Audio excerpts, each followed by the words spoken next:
Hi, and welcome to the Dr. Coffee Podcast, your weekly blend of motivation, encouragement, education, and insights into all things medicine for junior doctors and medical students in South Africa. Welcome to episode 18. I can't wait for you to meet our special guest this week, who's Bertie Herbst, the current president of the Biokinetics Association of South Africa. But before we dive into the interview, let me quickly tell you about our partners on this week's episode. Aestheticos Portrait Studio is a photography studio based in Sandton, Johannesburg. They specialize in individual and family portraits, and if you're looking to upscale your professional or online presence, you really need to contact them to arrange a shoot. You can check out their work on their website www.aestheticos.art. And when you make a booking with them, be sure to quote Dr. Coffee for 15% off of your package. Our second partner on this week's episode is Direwolf Financial Services. If you tuned in to episode 17, you're familiar with Direwolf and their philosophy of protecting the practice. Direwolf have been super kind and have generously made available all of their online curriculum to listeners of the Dr. Coffee podcast. So if you register on their website at the URL www.direwolf.co.za/Dr. Coffee, you can complete all of those courses free of charge and get 2 CPD points for completion of each course, up to 16 points in total. And now to this week's guest. Bertie Herbst is the current president of the Biokinetics Association of South Africa, and I invited him onto the podcast to tell us a little bit more about what it's like to be an allied health professional. You know, as a junior doctor or a medical student, we sometimes think of our colleagues in the allied health professions as people who wanted to get into medicine but didn't. However, that's far from the reality. All of them are highly trained professionals at what they do, and so we as doctors really need to understand the role of the allied professions so that we can optimize our patients and look after them the best. One of the things I got out of our conversation is the skill and science behind all of the allied professions, and I think that it will help to build a mutual respect amongst health professionals. I hope you enjoy this week's podcast, so without any further ado, let's meet Bertie Herbst. Welcome to the Dr. Coffee Podcast, Bertie Herbst, the President of the Biokinetics Association of South Africa. Yes, thank you, Simon. It's an honor for me to be here. Thank you for the invitation, and I'm quite excited to have this coffee chat with you today. Yeah, speaking of coffee, we're having it in these beautiful Biokinetics mugs. Yes. So how do you take your coffee? Well, Simon, unfortunately, I don't want to interfere. Okay. Or cause a disruption in your whole Dr. Coffee chat. Okay, are we going off brand a bit? We're not going to go off brand, but I actually don't drink coffee at all. I just saw you order a cappuccino. I ordered a cappuccino just because of you, just because I know you, and for this invitation I thought, well, this is on a Dr. Coffee chat, so let's have coffee with Dr. Simon here. So this is obviously, I can't miss this opportunity to have a coffee. I normally have about 2 to 3 cups a year. Oh, wow. And I think this is probably my second or my third cup for the year of coffee. Oh, wow. So you really don't drink coffee? I really don't drink coffee. I'm the odd, peculiar person, actually. And people think I'm crazy health-orientated. Yeah. But normally in the mornings, what I do for a morning drink is I have a lukewarm green tea. Okay. With a freshly squeezed lemon in the green tea, filled with some water, and then I swallow that down with a tablespoon of olive oil. That is my morning drink. So I dare say that my coffee in the morning tastes a little bit better than that. I believe it's tasting a bit better. I must say, sometimes my cheeks are sitting here next to my ears. Yeah. But that's my morning drink. So, but for today, cheers. This is. I did not know that. You did warn me that it was going to be an interesting chat. It was going to be an interesting start. I'm glad we kept that question in. Okay, well, for the benefits of those who don't know you, tell us a little bit about yourself. So your name is Bertie Herbst. You're the current president of the Biokinetics Association of South Africa, but obviously there was a journey of training and development to reach that point. So let's start with after school, how you got into biokinetics. Well, Simon, so after school, I attended varsity, and we have a degree which is called the 3+1 degree. Okay. That's recently changed or converted to a 4-year degree. But the 3+1 degree actually is an undergrad degree plus a postgrad degree. And in the postgrad, that's where we also do our internship in that year and the following year. So I went on and I did a exercise physiology or clinical exercise physiology degree, which was equivalent to an honours degree for undergrad, and then I did my postgrad, which was an honours in biokinetics. Yes, so biokinetics was always the goal, yes. but you took an extra year of exercise physiology to kind of add on top. Yeah, no. So in biokinetics, you first have to do an undergrad degree to do your postgrad degree. And would that be human movement sciences? Yes, that's human movement sciences, that's sports science, that's exercise, sport and exercise technology, exercise science. It's any of those courses. Every university actually has their own sort of course, which I call it, and then you follow into your postgrad course, which is then biokinetics. And then from there on, you do your internship after your year. Yes. And now internship, so when we hear the word internship, that might mean different things to different people. As a junior doctor, you're thinking of working in a public hospital with consultant doctors who are, it's still part of your training, and the HPCSA has to sign off on what you're doing. Tell us about what internship means for a biokineticist. Yeah, so internship for a biokineticist, unfortunately our borders aren't flexed that broadly into the public sector. So mainly our internship consists of private practices where we do our internship. The first year of internship is part of your honours degree. Then your second year of internship is when you then venture out into the public space, where you will then do into a private practice. You might do it in an organisation. You can also do your internship at the university. Some institutions or governmental institutions actually offer that role in the public sector, but as I mentioned, is not as broad as some of the other allies. Okay, so it's interesting that internship has to happen in a private practice. Does an intern get paid, or is this part? Because you mentioned it's part of your training. So do you manage to get students that are coming and working for you for free, or are they getting paid a salary? How does that work? So internship is definitely paid because it's an employment, and employment falls under the Basic Conditions of Employment Act, which is governmental related or constituted, and for that reason you have to be contracted and then remunerated for your services. In the first year, during your honours year, that's not payable because you're still a student. But once you become registered with the Health Professions Council of South Africa as an intern, then yes, you do get paid if you get a contract. So where did you do your internship and all of that? So I started off at Pretoria for my first honours, and then Zululand for my second honours. Then I moved to Milpark Hospital here in Johannesburg, where I did my internship here. And then from there on, I became a private practitioner in my own practice. And you've always been in Joburg since? Ever since. I thought I was going to go back to Pretoria, but then I met my wife, and that was the end of that story. God had other plans. And then you did your masters. Tell us about your masters, your further research and training there. So Simon, I was about probably almost 4 years, nearly 4 years into private practice, and then I got this little tap on the shoulder to say that, listen, I'm a growth-orientated person. I believe that everything in my personal and my professional career is growth-orientated, not just goal-orientated. So I wanted to grow in the profession. So I then moved on and I did my master's degree, and I did my master's degree at Witwatersrand University. And the master's degree was a Master's of Science in Medicine. For the field of biokinetics at the Therapeutical Science Department. Wow, that's why you say exercise is medicine. And what has that brought to your biokinetics practice? So definitely strength in terms of my knowledge, because it was a 2-year coursework plus a research report that we had to submit. I did my research in electromyography on the quadriceps muscle analyzing between patients with and patients without patellofemoral pain syndrome during daily functional activities such as sit to stand, walking upstairs, walking downstairs, and so forth.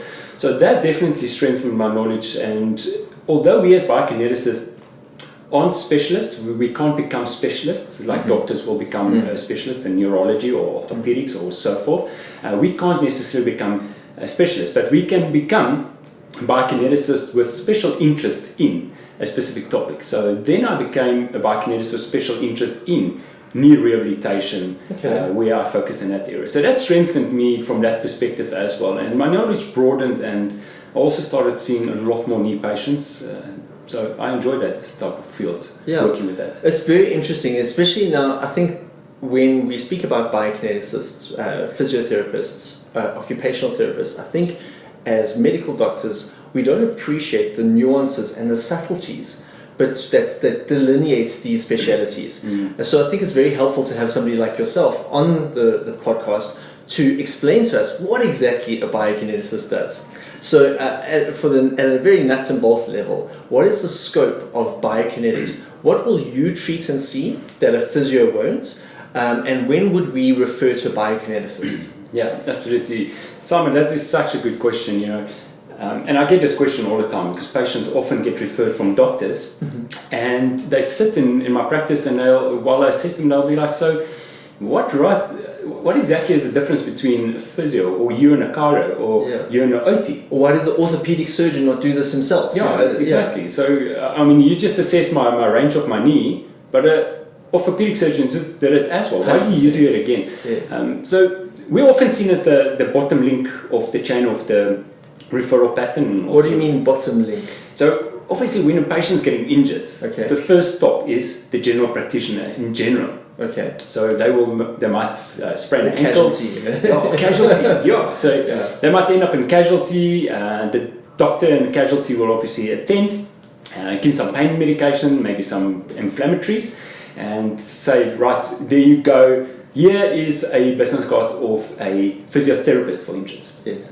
Go and see the physiotherapist after maybe 3 to 5 days once the inflammation or the pain subsided a little bit. Yes. You'll go to the physiotherapist. The physiotherapist then will continue and treating the pain, treating the inflammation, try and create some mobility and just help you to become near functional. Yes. Right? And generally there, in most instances, that's where physios then will refer on to the biokineticist. Okay. The biokineticist then take on a patient and continue with what we would rather call the strength and conditioning rehabilitation of the patient. To prevent injuries from happening again? Or to repair that injury that's already happened? Yeah, to continue the repair process. Yes. The healing process or the rehabilitation process of the patient, and then also to try and prevent re-injury and injury at the same instance. So basically, we as biokineticists, we manage, like all the other allies, we manage illnesses and diseases such as cancers, diabetes, strokes, cardiovascular diseases,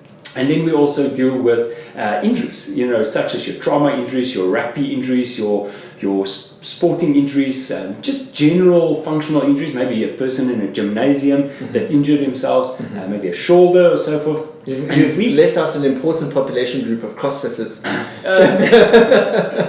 I don't want to be thrown with tomatoes on my way to the car. But yes, we tend to see all sorts of an array of sports, and we manage the illnesses, diseases, and the injuries of these conditions through exercise. So we are all about exercise. And earlier I said, although we can't be referred to as specialists, I do feel, and we do feel, that we are the specialists in exercise because we typically study exercise for 4 years, minimum 4 to 5 years. Wow. We study exercise, and that's all we do. That is our modality, and our prime modality that we're focusing on is exercise. And obviously within exercise there are different components of exercise, and that components consist of anything from cardiovascular training, plyometric training, mobility, flexibility, strengthening, neuromuscular control work that we're doing, proprioception and balance, and those are all the factors that we are working on. So it's not just about running into a gym, give an exercise program and say, right, do 3 by 10 repetitions of a squat exercise and you'll be fine. No, it's actually a lot more complicated because it all boils down to how we prescribe. Yes. So obviously as doctors, you guys prescribe medicine and you will tell the patient, well, take 1 twice a day after a meal. So we will come and say, right, so you're going to do 3 to 4 sets or 15 to 20 repetitions twice a day with a loading of at least 7 to 8 out of 10 effort level. Yeah. With a minimum pain or a maximum pain level of, let's say, 3 out of 10. As discomfort. Sure. Anything more than that, you need to stop or slow down, if that makes sense. Wow. So that is where the complexities come in for biokineticists. It's not necessarily the exercise, but it's more the prescription of how we prescribe exercise. And that's where we differ from, let's say, personal trainers and maybe Pilates instructors and, maybe CrossFitters and all of those type of guys. I mean, they prescribe exercise brilliantly, but when it comes to a rehabilitative aspect, that's where our key goal is, where our cornerstone is, yeah. I think for our listeners, they can definitely appreciate just how scientific the approach of biokinetics is versus, and this is to take nothing away from a personal trainer who, say, done a diploma. That diploma, I don't think there's any personal training diploma that requires a 4-year degree plus internship. Plus, I mean, you have a master's. There's certainly not that level of education and the amount of science that's going into it. I do like that the patient has quite a fair bit of involvement in their care in the subjective measure of you saying, hey, I want you to push through pain, but only to 3 out of 10. Yeah. That a patient can say, Bertie, I actually felt quite comfortable there. So instead of doing 20 reps, I did 30. Yeah. And then you can adjust the treatment plan accordingly. And from a medical point of view, like one of the most frustrating things is trying to get your patients on board, to get them to be what we call adherent or compliant with their medication, and to really for them to see the value of what you're doing. Yeah, absolutely. Do you ever get frustrated with patients? Are there any occasions where you say, all you had to do was this minor exercise twice a day? It couldn't be that hard. So first of all, is my patients going to see this video as well, so I can see where I can I'm draw not the sure. line? I mean, we have a growing audience, but I don't think it's extended to... So frustration, absolutely. Yeah. Like any other medical practitioner. Because you care about your patient. Absolutely. That's why you get frustrated, is when you care. You see, if you don't care, you don't get frustrated, because then it's easy to just pass on and say, well, my job is done, move along. Yeah. So it doesn't, no. I don't really get frustrated. You know why? It's something I always hone in on, and that's vision. I always have a vision for my practice, and I hone in on a vision. And under this vision, I have all my purposes, my goals, and my objectives. And something that's quite key that you mentioned earlier is the exercise science behind this. Because that's what we do. So if you go on our website, biokinetics.org.za, you will actually see our whole terminology there is all about a scientific exercise program prescription. And it's all based around evidence-based medicine. Yes. So when a doctor sees evidence-based medicine, I think but it's only for us, Evidence-based medicine is broad. It's so big when it comes to the allied health, like physio and bio and chiro and OTs and speech and dietetics and all of those guys. We really focus a lot on evidence-based medicine. And one thing that I appreciate what you mentioned earlier is that you said that we hone in on the subjective aspects. Now, we as biokineticists, probably one of our strengths as a profession in the medical paternity or field is our measurements. So it's not only just ophthalmologists who have fancy equipment and does fancy tests and those type of things, or cardiologists that will do like maybe an angiogram, or orthobot that might do a scope. We actually have incredible equipment where we can measure every single muscle in a human body. We can measure the nerves through electromyography. We can do lung function tests. We can do heart tests. We can do stress ECG tests. We can literally almost test everything from all the ranges in the human body. We can have a look at your functionality, your biomechanics. And we can look at the kinematics of the human body. Sure. So we can really hone in on every little aspect from angular perspective. We can work out forces of how the body works and how one side is imbalanced to another side. All of those we can actually measure. So we focus a lot on objective measurements and subjective measurements. So yes, subjective scoring sheets, we love those. We do a lot of subjective scoring sheets. That's something I do in my own practice.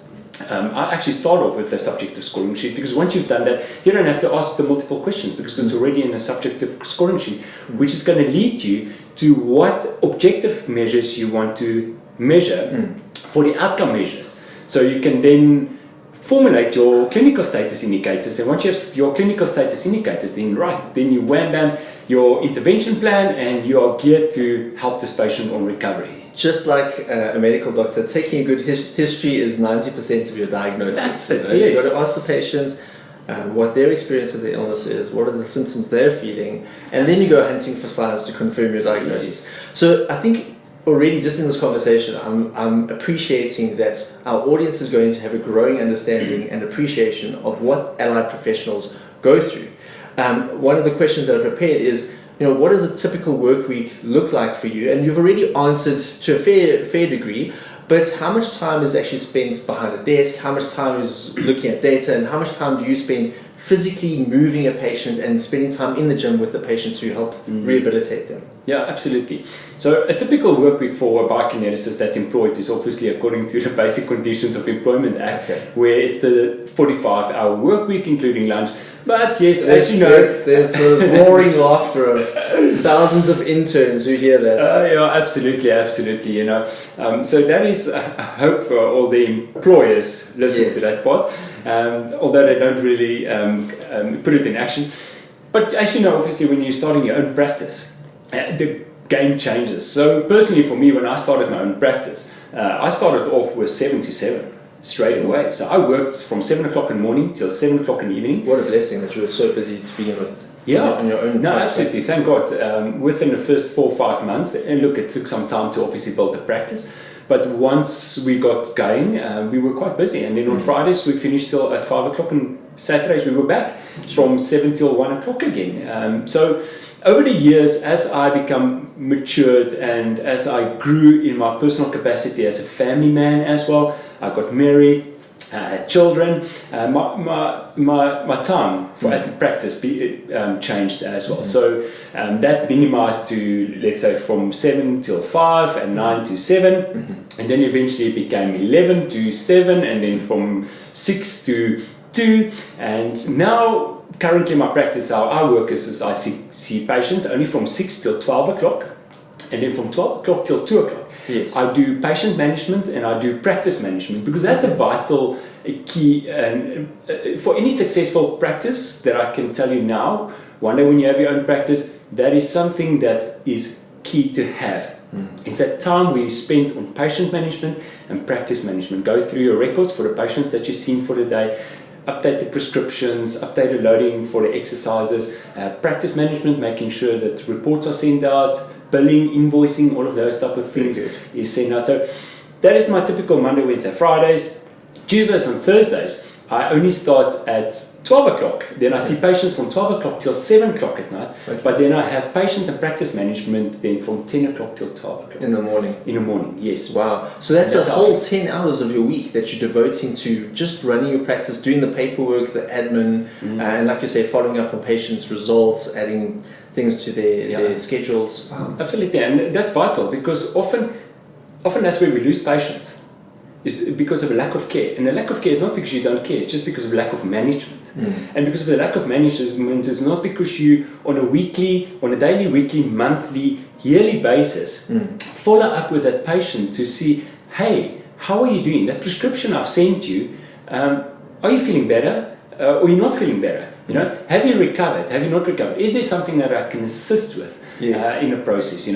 Did we prescribe correctly, or did we not prescribe correctly? You understand? And that is vitally important, because then the patient will come back and give you better feedback, and that's how you improve the efficiency around your intervention plans and also the whole care process. Because often patients don't always recover. Not every patient recovers, and that's where you have to step in and say, okay, right, I've done what I could. From here on, I cannot do anything more. So I would suggest, let's have a look at maybe sending you from an allied perspective, from a health professional's perspective. We would say, okay, maybe go and see a sports physician. A sports physician might be a person, or we might refer back to a surgeon.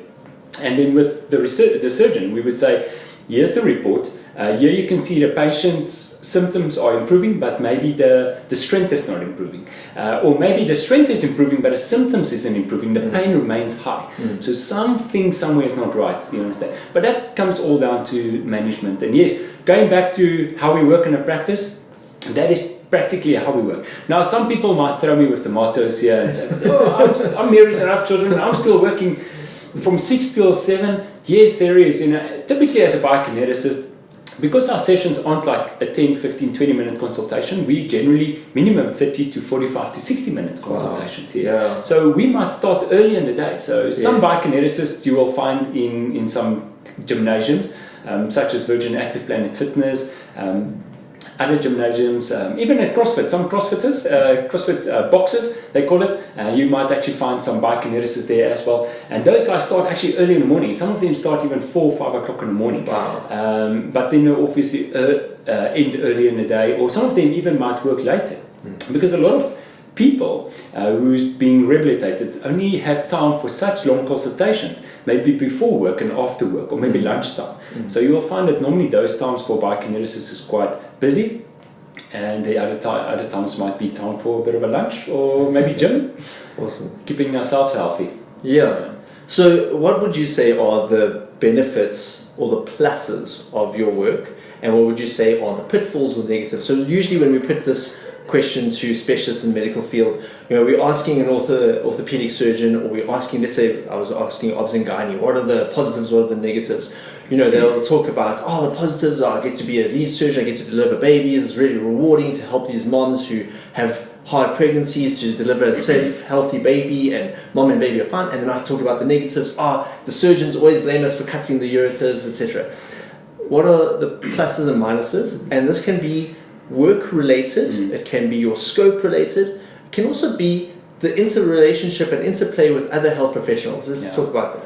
Sure, Simon.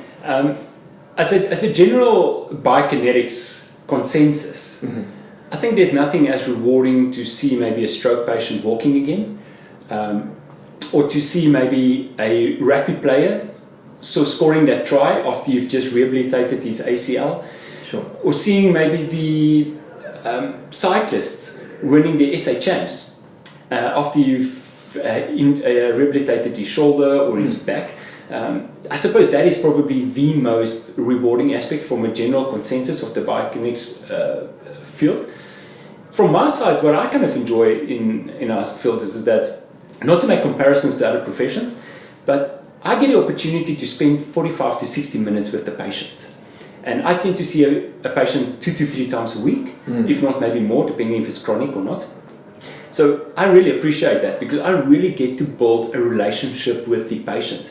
I often find it very hard when a patient, especially from overseas, I tend to see quite a few patients from overseas, and they will come in for one consultation. In one consultation, I've got to assess and prescribe, and then send them off, and I don't see them again. Sure.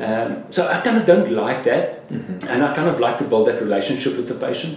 That is for me the positives about our profession, is you get to build a quality relationship with the patient, and you walk in this journey with the patient, and that gives you more time to really evaluate the situation of the patient or the condition of the patient better, and it allows you also to better prescribe and to better intervene in that process. Yeah. When it comes to the pitfalls, I was waiting for this. When it comes to the pitfalls, lead on to your previous question. I suppose sometimes it can lead to long hours, but show me a medical profession that's actually not long hours. It's long hours. So in general, when we compare work to work, it's long hours. When we compare professionals, maybe it's not that long. Attorneys, lawyers probably work maybe longer than us sometimes. Accountants work maybe just as long as us. But I suppose the long hours is really the pitfall. I think one of our biggest pitfalls currently, or shortcomings in our profession, is just our billing to our tariff coding. Maybe we can increase our billing rates according to our tariff codes. We have recently increased our tariff codes. We're just waiting for the final sign-off from the Council of Medical Schemes. We've also updated now our scope for our profession. We're also just in the process of waiting for the Minister of Health to sign that off. So that will improve the pitfalls that we currently have. But other pitfalls, I don't really focus that much on weaknesses. If I really focus on it, I could probably give you more. But I tend to rather focus on the positives and the strengths in it, because otherwise that's where you can become quite frustrated, you can become quite stale, stagnant, and you can lose focus of your passion in your life, of what you really enjoy and what you want to do. And that's often where we see a lot of biokineticists moving on, and they might become medical reps. It's quite a common thing. They actually might leave the profession for other professions. They might study something else, or they might just become housewives or house dads. So Bertie, if I was to ask you, if it was something that you could communicate to junior doctors and medical students, our audience is primarily medical students and junior doctors, so that's interns or conserve doctors in South Africa. what would you like them to know about biokinetics, about biokineticists, and maybe even talk to how we can be better managers of our own health? And this is not a free consultation for all the medical students, but what would you like us to know? Simon, teamwork makes the dream work. Period. That is what's vitally important, and what I would like the junior medical students or medical professionals want to know is that we are a team. Mm-hmm. This is not a one-man show. Reaching your goals one by one is much harder than 2 by 2 or 3 by 3. So it's vitally important to understand and know that we as biokineticists are part of the team. Our vision in our profession is to become recognized leaders and vital collaborators within the health sector of South Africa. So yes, we are collaborators and we want to be seen as someone within the team. That's vitally important. And along with all the other professionals, generally what makes up a good team within the medical field is a general practitioner with the specialists, and then potentially the physiotherapists, the biokineticists, maybe the chiropractor is part of it, the dietitian might be part of it, the speech therapist might be part of it, the occupational therapist part of it. So all of that, we are a team. And to understand that the care of the patient, I always say it's only criminal to end the care with one profession. Although there's a cost factor involved, and the more professionals are involved, the more costs are involved. But I see it in a different perspective, that the care is often shortened with including all the professionals in their own specialities to assist in the care of the patient, then actually stick with one profession and let that care, because that obviously is prolonged and it can be shortened. So teamwork makes the dream work, Simon, and that's where we're fitting in. We are a team player, and we want to be seen as a team player with the medical professionals, with all the doctors and the surgeons, and we are happy to work with all of them, and we are working with all of them. But we would love to work more with them, yes. Awesome. So what does the next 10 years look like for biokinetics? What new developments, what new advancements, if you were to forecast what 2032 would look like in the world of biokinetics? The world of biokinetics is moving a lot into what we referred earlier as evidence-based medicine. We are really focusing a lot in that aspect now. Where the medical field is currently moving into from not only a biokinetics perspective, but we can see a lot more in the world, and where the country is putting funds and resources and focuses and energy towards is your non-communicable diseases. Right? So obviously, we as biokineticists, that's where biokinetics started off, is with the cardiac patients in 1 mil, Pretoria, and also in Port Tweemaal, they used to call it in Afrikaans, and the other areas in the military. And so we're going to continue focusing on, especially venturing into non-communicable diseases, but exercise is our game. So we continue strengthening ourselves with exercise, and we have seen over the years that exercise stays tops for the primary medicine. Now, when I say medicine, I talk about not pharmacology. I'm talking about the product that you offer or provide, the service that you provide as a medicative intervention to assist in the whole care process. So we continue with exercise, and once again now in the last 5-7 years, we've seen again that exercise is just once again becoming stronger and stronger. So all we do is we position ourselves in the one care modality that we are specialists in, and that's exercise. So we're going to continue strengthening ourselves in that area. Yeah, and I really enjoyed the module at medical school at Wits. We had an exercise as medicine module, and there's no single intervention that can compare to exercise in terms of the benefits for cardiovascular health, for decreasing your risk of diabetes, for certain cancers, for lowering your risk for depression. Like all-cause mortality and morbidity goes down exponentially the more people take their exercise seriously. And we follow the FIT model with frequency, intensity, time and type. This is what I love, is that although the concepts aren't completely foreign to us as medical doctors, you really know it at a level that is far, far, far more nuanced and exquisite than our very limited kind of 6-week module understanding.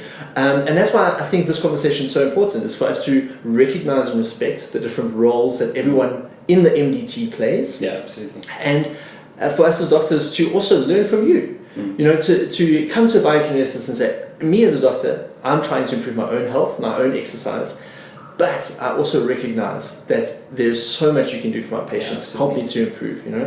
Yeah. So if there's something that you're currently working on or anything that you're kind of very passionate about at the moment, would you mind sharing with us what's your kind of ongoing projects that you'd like to reach fruition?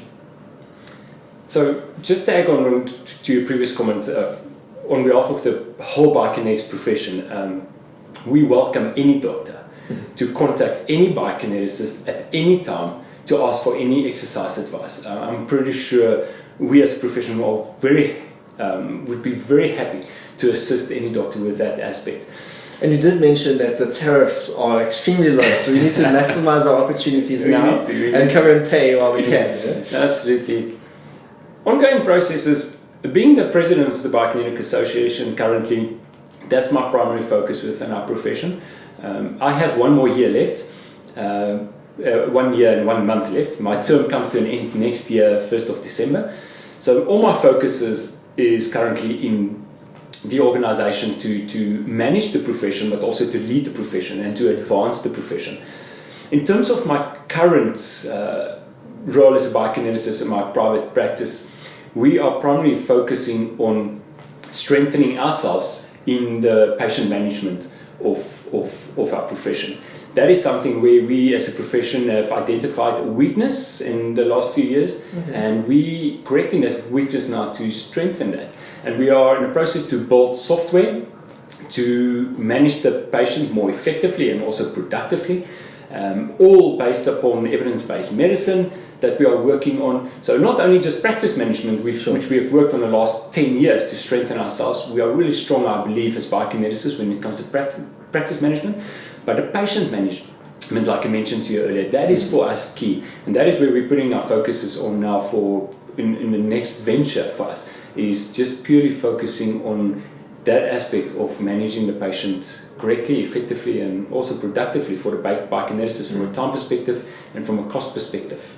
Now, it's clear from our conversation that one of your passions is leadership and for personal development of the healthcare professional. If there's any books or any resources that you would recommend for healthcare professionals, just to improve ourselves as individuals and as professionals, what would you recommend that we read or listen to? Absolutely. So I've done so many leadership talks to our profession in the last year, conference, at our road shows. We've done many. I've been invited on numerous occasions for interviews and podcasts for leadership development. That is something where when I became vice president, so when you're vice president, you automatically the incoming president. Okay. So during that time, I realized that there's only one way to influence people, and that is leadership. And leadership is influence, period. Nothing more, nothing less. So I studied a lot of work, although I've done leadership a whole part of my career, trying to strengthen myself as a leader within a practice and also within a profession. I would say my leading author, which I follow from a leadership perspective, is John Maxwell. I do believe John Maxwell actually understands leadership exceptionally well. So I love following John Maxwell's. I listen to a lot of his podcasts. So if you go on Spotify and you actually go onto his website, you can see there's a lot of podcasts there. He has numerous books which you can read. That has helped me and also my profession. Secondly, Marcus Buckingham is quite a good author and speaker to venture into when it comes to strengths. He's got a test called Strengths Finder. So if you want to understand your strengths better, do that test. That is helping exceptionally well. So when I became vice president, I did that test, and that actually helped me as a leader to lead the profession much better as well. To actually see, wow, those are really my strengths. So yes, let's hone in on those factors. Anthony Robbins. Okay. From an aggressive point of view, I love his stuff. I also focused a lot on Anthony Robbins, or Tony Robbins it's called, apart from all the swearing. But I love his energy. Someone that feeds off him a lot as well is Robin Banks from South Africa. I've learned also quite a lot of things from Robin Banks in terms of the energy, in terms of the mindset, how we actually convert our energies into positive energy, those type of aspects. So I've learned quite a lot from those type of people. But there's numerous. I mean, you're more than welcome to find me on social media maybe, or via my practice. And I'm happy to share all my resources with you if you would like to. Awesome. So now, just for a little bit of fun, because we're reaching the end of our interview now, if you were to lower yourself to the standards of becoming a medical student and then going on to specialize in medicine, what kind of doctor do you think you would be good at, and what would you not be good at? What would I not be good at? Okay, what would you not be? What would I not be good at? Geriatrics. Maybe. Even though I'm sure that you have older patients. I do. In Biokinetics, yeah? I do. So what is it about geriatric care that would put you off, that you wouldn't? I do.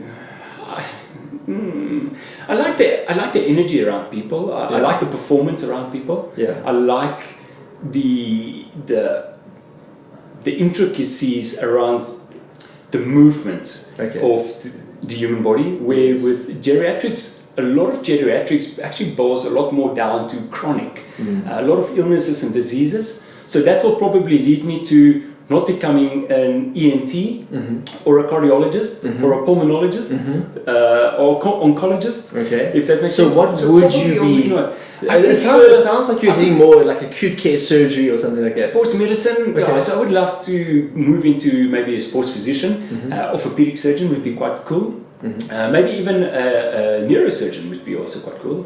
I've stood into many surgeries with neurosurgeons, very good neurosurgeons. So those opportunities do exist for biokineticists to work very closely with orthopedic surgeons, neurosurgeons. Absolutely. Okay, fantastic. The amount of times I've stood in knee surgeries.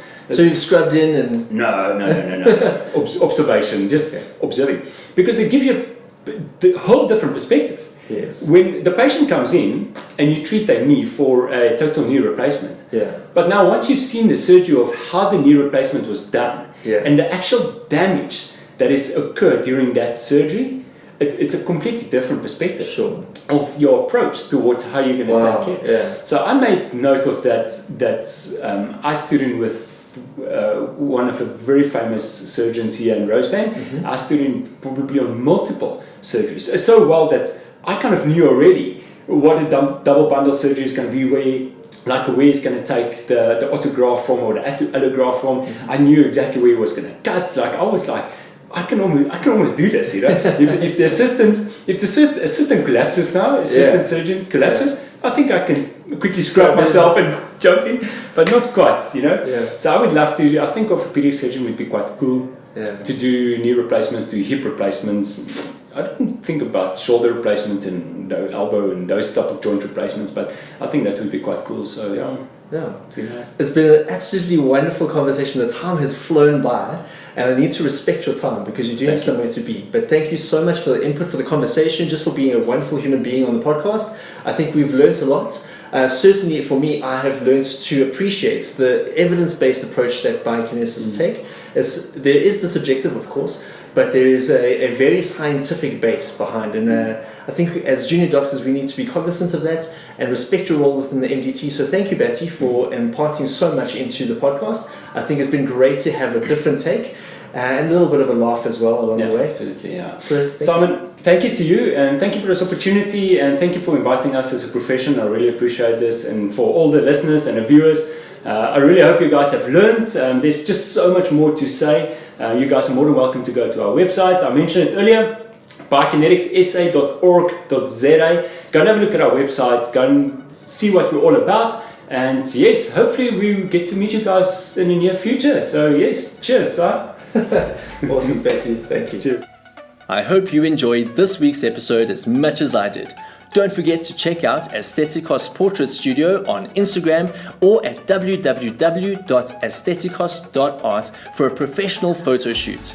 If you know of a senior registrar or a consultant in a specialty that you would like featured on the Dr. Coffee podcast, please get in touch. The podcast's email address is drcoffeeza@gmail.com. That's drcoffeeza with no punctuation marks. We're also on Instagram and YouTube with the username @drcoffeeza.